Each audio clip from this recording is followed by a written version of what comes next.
Start ചെയ്തിട്ട് അങ്ങ് ഉള്ളിലോട്ട് പോയിട്ട് പല റൂട്ടുകളിൽ കറങ്ങി തിരിഞ്ഞ് ഇങ്ങോട്ട് വരും.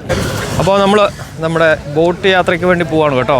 ഒരു ബ്ലൂ കേവ് എന്ന് പറയുന്ന സ്ഥലത്തും കൂടെ പോകേണ്ടതാണ്. ബട്ട് ഇന്നത്തെ കാലാവസ്ഥ അത്ര അനുകൂലമല്ലാത്തതിനാൽ ഇച്ചിരി കാറ്റൊക്കെ ഉള്ളതുകൊണ്ട് അങ്ങോട്ട് പോയി എന്നാണ് പറഞ്ഞത്. അപ്പോൾ അതേ നമ്മുടെ അടിപൊളി ബോട്ട്, അത്യാവശ്യം നല്ല സ്പീഡുള്ള ബോട്ടാണ്. ഇത് കയറിയിട്ടാണ് നമ്മൾ നമ്മുടെ യാത്ര.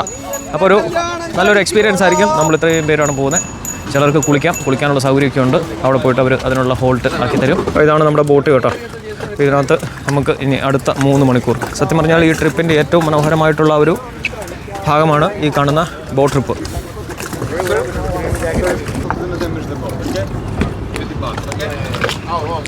നമ്മളിവിടുന്ന് സ്റ്റാർട്ട് ചെയ്തിട്ട് അങ്ങ് ഉള്ളിലോട്ട് പോയിട്ട് പല റൂട്ടുകളിൽ കറങ്ങി തിരിഞ്ഞ് ഇങ്ങോട്ട് വരും 3 മണിക്കൂർ. ഇപ്പോൾ ഭാഗ്യത്തിന് നല്ല കാലാവസ്ഥയാണ്, നല്ല എന്നാ പറയുന്നത്, വെയിലുണ്ട്. രാവിലെ മഴയായിരുന്നു. ബട്ട് സോ ഫാർ ഇനിയിപ്പോൾ അങ്ങോട്ടേക്ക് നല്ല വെതറാണ്. അപ്പോൾ നമ്മൾ ഇനി അങ്ങ് എൻജോയ് ചെയ്യും.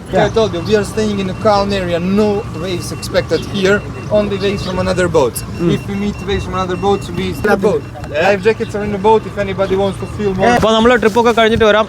Okay, by.